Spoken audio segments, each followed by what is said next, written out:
इस एक्सप्लेनर में खुश आमदीद। आज का हमारा टॉपिक उन सभी के लिए है जो अपने करियर को नेक्स्ट लेवल पर ले जाना चाहते हैं। आज हम इस बात की तह तक जाएंगे कि करियर ग्रोथ के असल ड्राइवर्स क्या हैं और ये जो आजकल हम सब स्क्रीन्स तक महदूद होकर एक डिजिटल आइसोलेशन का शिकार हो गया ना, इससे बाहर कैसे निकला जाए।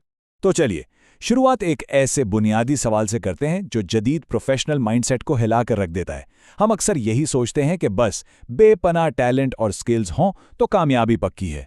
लेकिन जरा सोचिए, क्या वाकई ऐसा है? क्या सिर्फ अकेले कमरे में बैठकर बेहतरीन कोडिंग करना या कमाल के डिजाइन्स बनाना कैरियर की बुलंदियों तक पहुंचने के लिए काफी है? ये वो सवाल है जो हमें अपनी अप्रोच पर दोबारा गौर करने पर मजबूर करता है। आगे बढ़ते हैं। सेक्शन 1, एक फ्रीलांसर का सफर तन्हाई से राब्तों तक। अब इस प्रोग्रेशन को देखें, यह वाकई बहुत दिलचस्प है। इससे साफ पता चलता है कि जब कोई अपने आइसोलेटेड वर्कस्पेस यानी उस अकेलेपन से बाहर निकलता है तो कॉन्फिडेंस कैसे बिल्ड होता है। पहले दिन की वो झिझक, फिर 2 महीने बाद इवेंट्स में जाने की हिम्मत, और देखते ही देखते चौथे महीने तक इंडस्ट्री के सीनियर्स से गपशप शुरू हो जाती है और 1 साल के अंदर अंदर एक मुकम्मल प्रोफेशनल कॉन्फिडेंस सामने आ जाता है। ये कोई जादू नहीं, बल्कि एक स्टेप बाय स्टेप प्रोसेस है। अब आते हैं सेक्शन 2 की तरफ। जिम की मिसाल, प्रोफेशनल डिसिप्लिन बनाना। इस ट्रांसफॉर्मेशन को ठीक से समझने के लिए एक बहुत ही जबरदस्त एनालॉजी का सहारा लेते हैं। बात यह है कि घर से काम करना बहुत आरामदेह तो है, लेकिन काम के लिए एक मुश्तरका और प्रोफेशनल माहौल हमें एक मुस्तकिल मिजाजी और डिसिप्लिन पैदा करता है। बिल्कुल वैसे ही जैसे घर में डंबल्स पड़े होने के बावजूद अक्सर वर्कआउट नहीं हो पाता, लेकिन जिम का माहौल बखुद मेहनत करने पर मजबूर कर देता है। यहाँ इन दोनों पॉइंट्स का फर्क बिल्कुल वाज़ेह है। ये बताता है कि सिर्फ घर के आरामदेह सेटअप्स पर इन्हिसार करना हमारे पोटेंशियल को कैसे महदूद कर सकता है। घर का सोफ़ा और पजामा चाहे जितना भी पुरकशिश लगे, एक डेडिकेटेड प्रोफेशनल स्पेस हमें एक सख्त रूटीन फॉलो करने पर मजबूर करती है। जब हम बाकायदा तैयार होकर एक प्रोफेशनल माहौल में कदम रखते हैं ना, तो दिमाग खुद ब खुद वर्क मोड में स्विच हो जाता है। तो इसका कैस्केडिंग इफेक्ट कुछ इस तरह बनता है। सिर्फ अपनी जगह से उठकर रोजाना काम की जगह पर जाना ही डिसिप्लिन की एक ऐसी मजबूत चेन बनाता है जो मुकम्मल तौर पर नए कैरियर मौके के दरवाजे खोल देती हैं। रूटीन से काम इंप्रूव होता है और जब हम लोगों की नज़रों में आते हैं तो ऐसे शानदार मौके मिलते हैं जिनका अकेले घर बैठकर शायद कभी तस्वुर भी नहीं किया जा सकता। और यहां से हम आते हैं सेक्शन 3 पर, जनरेशन जेड की उलझन, स्क्रीन की लत बमुकाबला हकीकी राब्ते।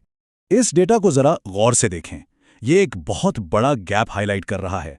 एक तरफ तो बेपनाह डिजिटल टैलेंट और स्किल्स हैं और दूसरी तरफ फिजिकल दुनिया में जरूरी सोशल टाइज बनाने से हिचकिचाहट।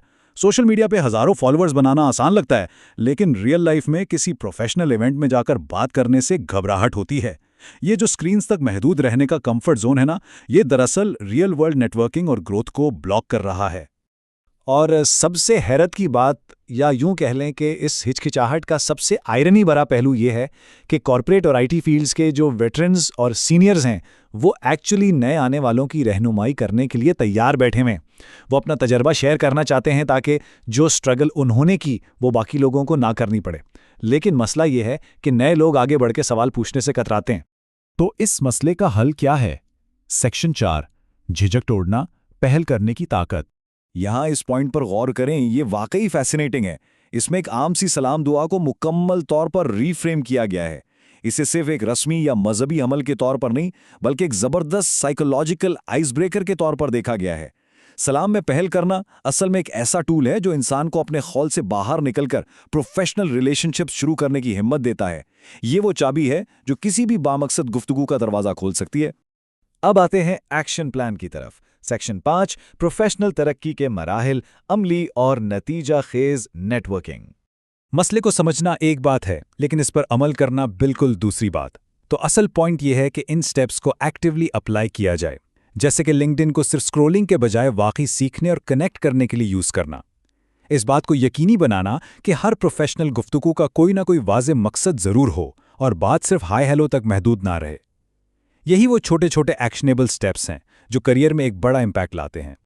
और ये इक्वेशन इस पूरे एक्सप्लेनर का क्या खूबसूरत खुलासा करती है। बात बिल्कुल सिंपल है। सिर्फ रॉ टैलेंट या स्किल्स कभी भी अपनी पीक पर नहीं पहुंच सकते जब तक कि उन्हें एक प्रॉपर एनवायरनमेंट ना मिले और साथ ही दूसरों से कनेक्ट करने का हौसला ना हो। ये तीनों चीजें जब मिलती हैं तब जाकर प्रोफेशनल कामयाबी का असल मैजिक स्टार्ट होता है। इस प्रेजेंटेशन को रैप अप करते हुए ये एक आखिरी अहम सवाल है जिस पर ज़रूर सोचना चाहिए। क्या हमारी रोज़मर्रा की आदत वाकई एक लॉन्ग टर्म बामकसद प्रोफेशनल नेटवर्क बना रही हैं, या फिर ये सिर्फ एक डिजिटल एको चेम्बर को मजबूत कर रही हैं जहां हम बस खुद तक महदूद हैं? इन आदत पर ईमानदारी से किया गया गौर ही फ्यूचर करियर की असल सिमत डिसाइड करेगा। इस एक्सप्लेनर के साथ जुड़े रहने का बहुत शुक्रिया।